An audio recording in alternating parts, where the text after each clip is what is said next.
আসসালামু আলাইকুম। নতুন একটা রেসিপিতে সবাইকে স্বাগতম। আশা করি সবাই ভালো আছেন। আমিও ভালো আছি আলহামদুলিল্লাহ।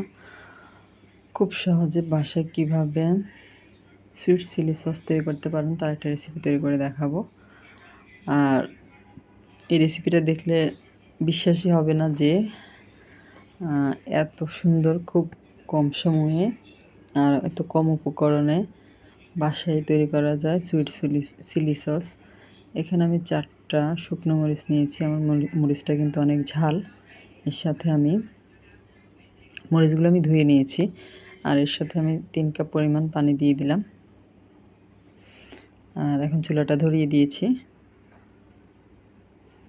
চুলাটা ধরিয়ে দিয়ে আমি এটা প্রায় 15 মিনিট জাল করে নেব। 10 থেকে 15 মিনিট জাল করে নিলেই হবে। হাই হিটে জাল করে নিয়েছি আমি এটা। এই যে 15 মিনিট পরে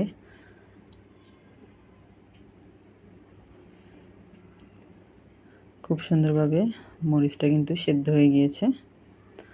আর এটা আমি এখন চুলাটা বন্ধ করে দিয়েছি।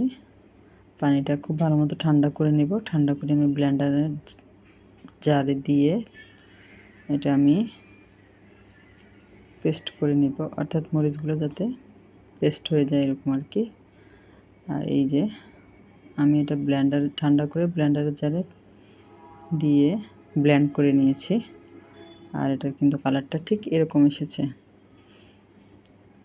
আর এখানে আমি মেপে নিয়েছি। আমার এখানে 2 কাপ থেকে একটু বেশি হয়েছে। 2 কাপের মতোই বলা চলে। আমি এখানে চিনি দিয়ে দিলাম। চুলাটা কিন্তু এখনও ধরাইনি। চিনি দিয়ে দিয়েছি প্রায় 1 কাপ। আর দিয়ে দিয়েছি স্বাদ অনুযায়ী একটু লবণ।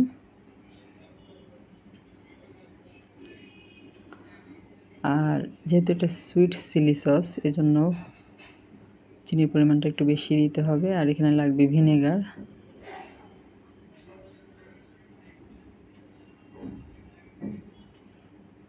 ভিনেগারটা আমি টেবিল চামচে মেপে প্রায় 2 টেবিল চামচের মতো হবে দিয়েছি।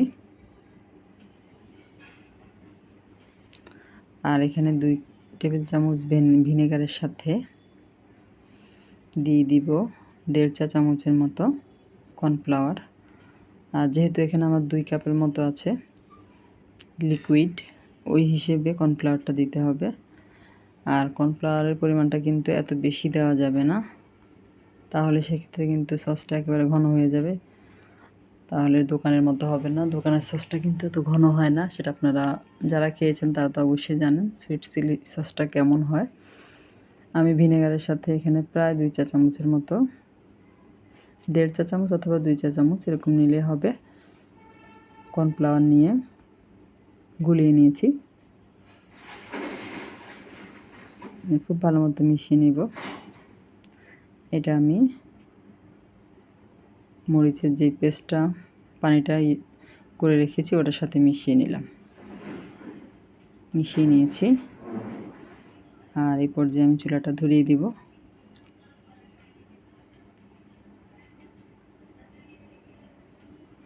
আর এটার কালারটা কিন্তু অনেক সুন্দর এসেছে।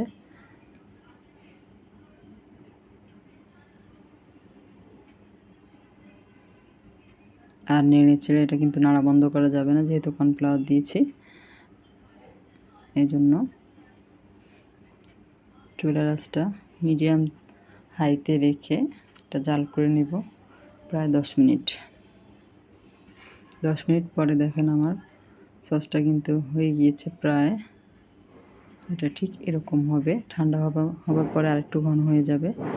আর এ পর্যায়ে আমি দিয়ে দিব এই সসটা অনেক দিন ভালো থাকার জন্য সোডিয়াম বেনজয়েট। আর এখানে আমি 1 চিমটি পরিমাণ সোডিয়াম বেনজয়েট দিয়ে দিলাম। এটা খুব ভালো মতো মিশিয়ে নিব। আর চুলাটা কিন্তু এই মুহূর্তে একদম মিডিয়াম লোতে আছে। আর এটা মেশানোর আগে চুলাটা একটু মিডিয়াম লো করে দিবেন। তারপর এটা দিয়ে মিশিয়ে নেবেন। আর এটা যে কোনো মুদি দোকানে পাওয়া যাবে। এতে করে কিন্তু একেবারে দোকানের মতো সসটা হবে আর অনেক দিন ভালো থাকবে, কিছুই হবে না।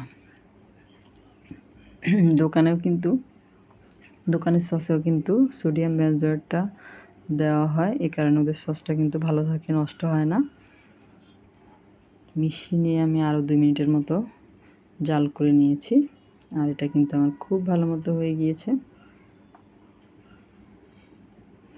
খুবই সুন্দর একটা কালার এসেছে।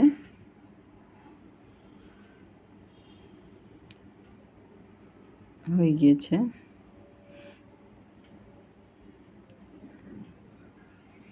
চুলাটা বন্ধ করে দিয়ে আমি এটা খুব একেবারে ঠান্ডা করে নিব।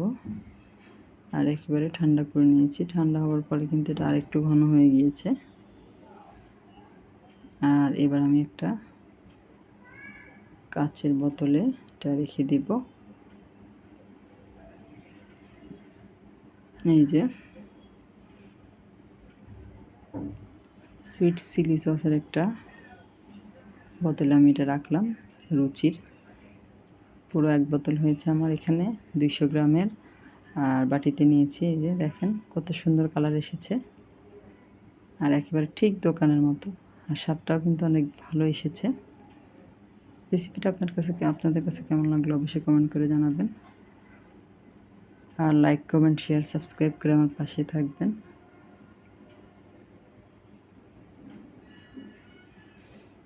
এটা কিন্তু পুরি দিয়ে খেতে অনেক বেশি মজা লাগবে। সবাই অনেক বেশি ভালো থাকবেন। আজ এ পর্যন্তই। আল্লাহ হাফেজ।